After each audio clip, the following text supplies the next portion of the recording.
Organiser, préparer, informer. Alexandre Dubé.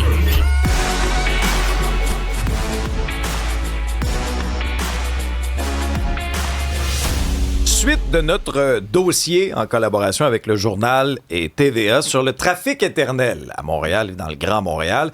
En une ce matin, on nous parle d'un autre chantier inutile qui sème la colère. Cette fois, ça se passe là, dans les couronnes. Mais hier, ça a fait du bien. On a comme lavé notre linge sale, on a comme chiolé un peu ensemble. Et là, aujourd'hui, on va se mettre un peu en mode solution. Qu'est-ce qu'on peut faire pour améliorer la situation? Catherine Morancy est professeure à Polytechnique, experte en planification des transports. Professeur Morancy, bonjour. Bonjour. Bon, d'abord, quel est votre regard sur la situation actuelle, là? Je pense qu'on paye pour les erreurs du passé ou pour notre absence de mise en place de solutions ou en fait de gestion de certaines choses qui auraient pu améliorer la situation. Puis là, c'est sans doute pas ce qu'on veut entendre, là, mais je pense que si on avait plus de réseaux de transport en commun, si on avait été plus agressif sur la mise en place de quartiers où on a accès à des services de proximité et si on avait géré le parc de véhicules, ce serait moins pire. Alors, on va prendre le temps de les décortiquer, là. On va se mettre en mode solution aujourd'hui. Puis je me dis à la gang, là, on en a des idées. Ça va faire l'objet d'ailleurs de notre tribune téléphonique. Quelle est votre solution pour améliorer la situation de la congestion routière dans le Grand Montréal, Isabelle? 187 Cube Radio, 1877-827-2346. Il y en a déjà hier qui suggéraient une voie de contournement sur la 640. C'était l'une des suggestions qui est ressortie souvent sur la messagerie texte hier. Bon, professeur Morancy, on va prendre le temps de décortiquer point par point vos affirmations. Le premier, transport en commun. Moi, je suis pas du tout contre le transport en commun. Moi, je veux juste qu'il marche. Parce que le transport en commun, là, fonctionne très bien. oui, là, c'est sûr.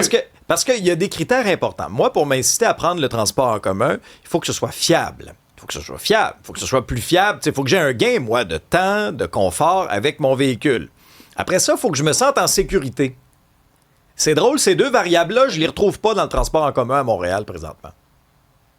Mais c'est étonnamment parce que, tu sais, souvent ce que je dis à mes enfants, c'est quand vous embarquez dans un véhicule, vous êtes en train de faire la chose la plus dangereuse de votre journée. Parce qu'il faut regarder les statistiques. Puis évidemment, il y a beaucoup de réflexes, hein, parce qu'on est beaucoup un spécialiste de nos déplacements propres, là, mais quand on essaie d'analyser à partir d'ensemble de données, là, si on regarde les statistiques d'accidents, le mode le plus dangereux, ça reste le véhicule privé. Donc, ça, il faut quand même relativiser. Là. On a des drôles, parfois des perceptions un peu biaisées. Vous savez, on a essayé beaucoup de choses à travers le temps. Puis une chose qu'on a vraiment essayé, c'est d'augmenter la capacité de notre réseau de transport routier. Puis on voit bien que ça ne fonctionne pas. Regardez historiquement les projets qu'on a mis en place. L'autoroute 25, la 30, tous ces projets, quand on a fait des prolongements, avaient comme objectif de réduire la congestion sur les routes qui offraient la capacité dans les mêmes corridors. Est-ce que ça a fonctionné? Est-ce qu'on a réussi à réduire la congestion en mettant en place, par exemple, la voie de contournement autoroute 30 ou en ouvrant un nouveau pont? Moi, mon constat, c'est que non. Ce qu'on fait mal aussi, c'est d'être capable d'évaluer à chaque fois qu'on augmente la capacité, quel est l'impact sur les temps de déplacement. On parlait de spécialistes qui ne s'entendent pas, mais ça, je peux vous dire là-dessus, là, sur quand on augmente la capacité routière, quel est l'impact sur les temps de déplacement. Ça a été observé partout à travers le monde, ça augmente les temps de déplacement pour tout le monde. Donc là, il faudrait un jour qu'on accepte ceci, que ce mode de fonctionnement qu'on a essayé depuis à peu près 50 ans fonctionne pas. Ça va pas nous permettre de transporter plus de gens. Et là, des fois, quand je donne mon cours, je dis, vous savez, regardez une chaîne de montage, là, si vous mettiez des énormes boîtes pour transporter un petit objet, ben, vous metteriez dehors celui qui gère le réseau ou la chaîne en disant, ben, ça n'a pas de bon sens, c'est d'une inefficacité incroyable. Il faut densifier. Ben, densifier, ça passe par des modes qui vont offrir une meilleure capacité. Et là, ce qu'on n'a pas fait au Québec en plus, c'est se préoccuper de la transformation du parc de véhicules. En France, il y a un beau mot, là, ça s'appelle la tankérisation du parc de véhicules. Parce que ce qui circule sur nos routes aujourd'hui, ce ne sont plus de petits véhicules économes qui prennent plus d'espace et dans lesquels on a une grande densité de passagers. Ce sont des gros véhicules, mais un gros véhicule, ça prend plus d'espace. Donc, évidemment, que chaque véhicule consommant plus d'espace, quand on est dans des périodes de congestion, ben, les temps de déplacement augmentent structurellement en raison du type de véhicule. Je sais que ce n'est pas des réponses que les gens aiment. Non, mais en fait, il y a toute la question de la mobilité aussi. Parce que là, on était très Oui. piste cyclable à Montréal. C'était une obsession de la mairesse Plante. Là, on sent C'est que la pas une nouvelle obsession, administration... Ben oui, c'est une obsession, professeur Morancy. Oui, mais C'était juste regardez ça, un là. peu ce qui se passe à travers le monde. C'est pas une obsession, c'est qu'on est en train de sécuriser les trajectoires pour que le vélo devienne un mode de transport inclusif. On fait beaucoup de travaux pour essayer d'évaluer les impacts de la mise en place d'infrastructures. Puis regardez les modes de vélo partage. Québec, forte croissance. Montréal, forte croissance. On est en train de les implanter un peu partout. Ce mode-là a Ah, comme ben oui. principal objectif de Mais je le faire renie du pas. transport. Ben, Oui, mais donc, on roule quand même pas tout en bicycle.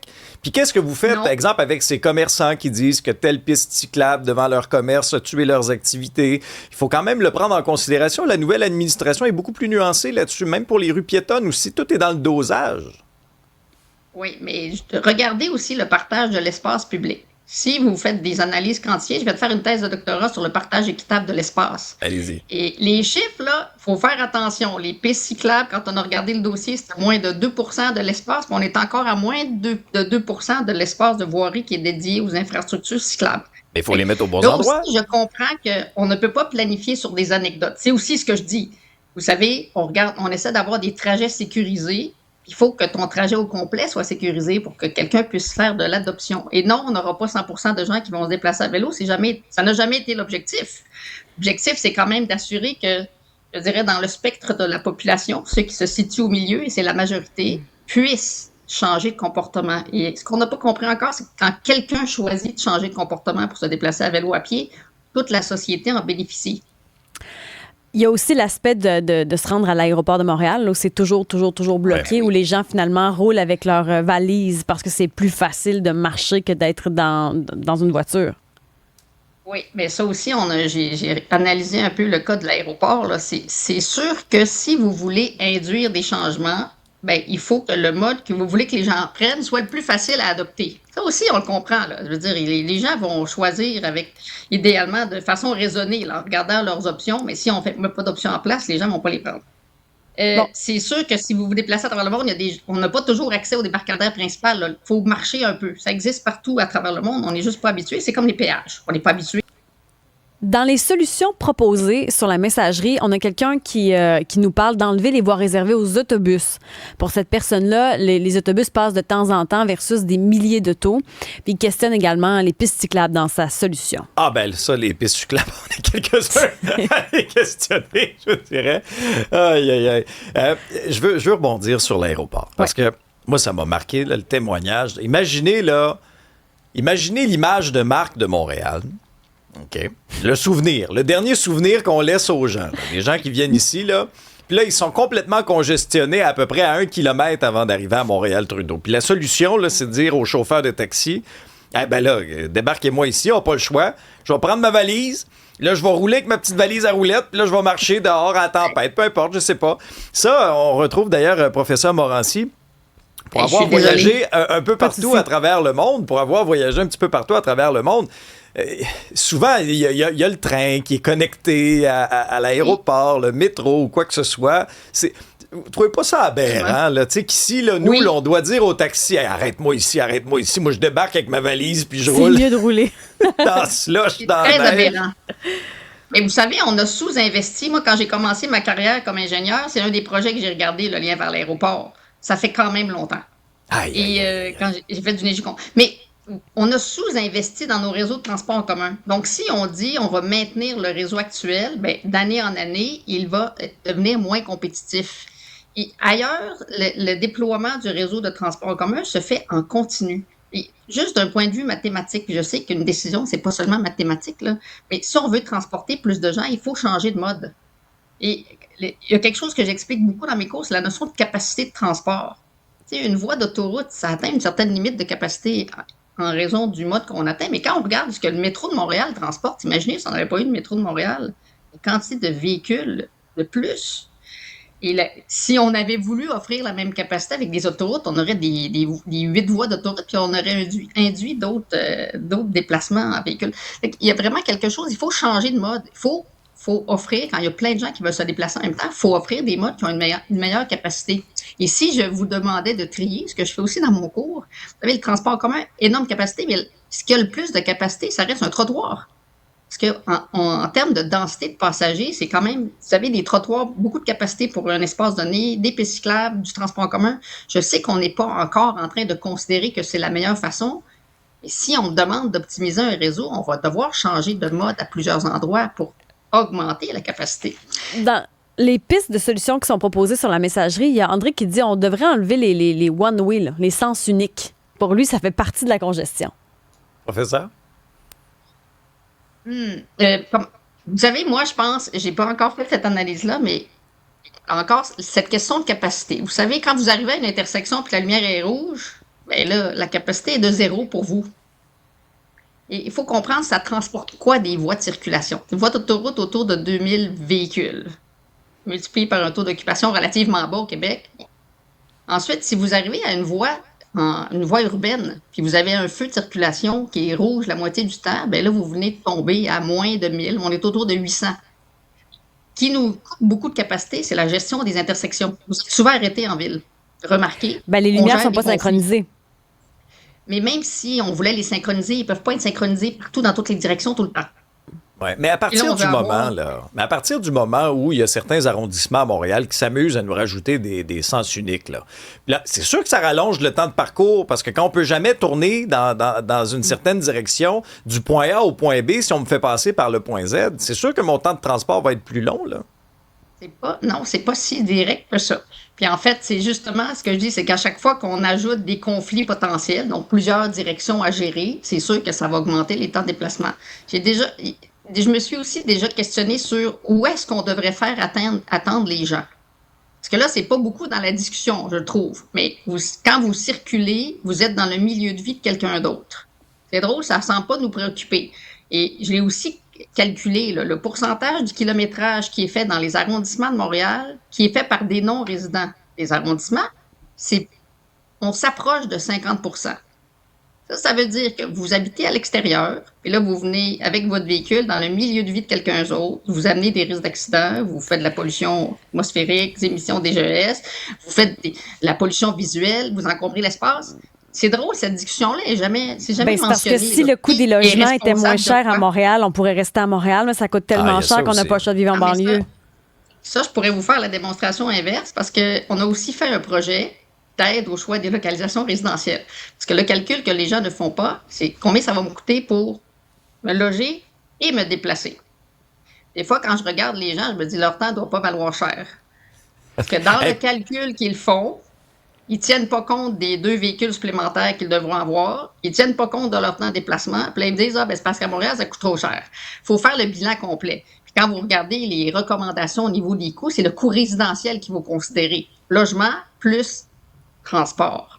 Et c'est pas si net que ce que vous êtes en train de dire. C'est plus cher d'habiter à Montréal, mais ça coûte vraiment moins cher de se déplacer. Professeur Morancy, je dois vous laisser aller, mais je vous remercie. Vous avez enflammé nos lignes, notre messagerie. On refait ça bientôt. On va aller d'ailleurs au bout du fil rejoindre Olivier. Bonjour, Olivier. Oui, bonjour. Ça va bien? Très, très bien. Vous aussi, je vous écoute. Oui, par rapport à Mme Morancy qui parle de transport en commun, de pistes cyclables et tout ça, mais qui ne semble pas considérer les automobilistes.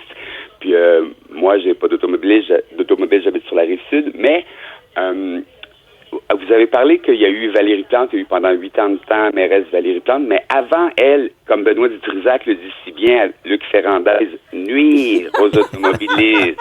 Vous l'imitez bien, vous êtes bon. C'est 5 sur 5. Merci. Alors, il faudrait peut-être penser aussi aux automobilistes s'ils pouvaient, avec la synchronisation des feux de circulation, avec les décomptes digitales numériques, ça permettrait d'améliorer la fluidité des transports motorisés. Donc, les chars, il n'y a pas juste les autobus, puis le métro. Oui, ça revient souvent, cet argument-là, effectivement, vous avez bien raison. Merci beaucoup, Olivier. Ça fait plaisir. Au revoir. Mais il y en a qui disent aussi sur la messagerie, ce qu'on ne dit pas, c'est qu'il y a de plus en plus de population à Montréal et dans toutes les autres villes du Québec aussi. Des nouvelles constructions aussi, où est-ce qu'on considère la capacité pour nos routes quand on construit? Ça revient sur la messagerie. Le mot de la fin va revenir à Pierre. Bonjour, Pierre. Oui, bonjour. On vous écoute. Je vous fais ça rapidement. En 2019, Projet Montréal a retiré une des 3 voies sur Papineau Sud à la hauteur de Saint-Grégoire. Et sur les 2 voies restantes, on a installé une voie d'autobus le matin qui devient du stationnement dans l'après-midi, ne laissant qu'une voie direction sud sur Papineau, créant un goulot d'étranglement. Le flot de circulation s'est déversé sur les petites rues alentours. Les résidents se sont plaints de l'augmentation de circulation.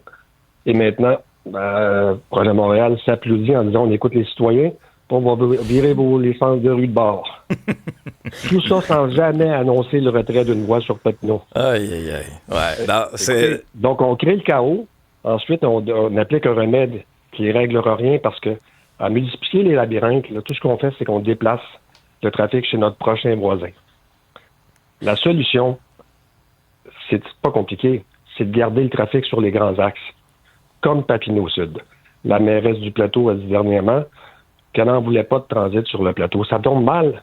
Le pont Jacques-Cartier ne déménagera pas. Ben, c'est ça qui arrive. Pierre, un gros merci pour votre contribution à la discussion. Et j'ajouterais à ça, d'être plus sévère aussi avec les entrepreneurs qui laissent là, des chantiers fantômes. Je trouve qu'à Montréal, là, on est très, très bon pour le créer, le trafic.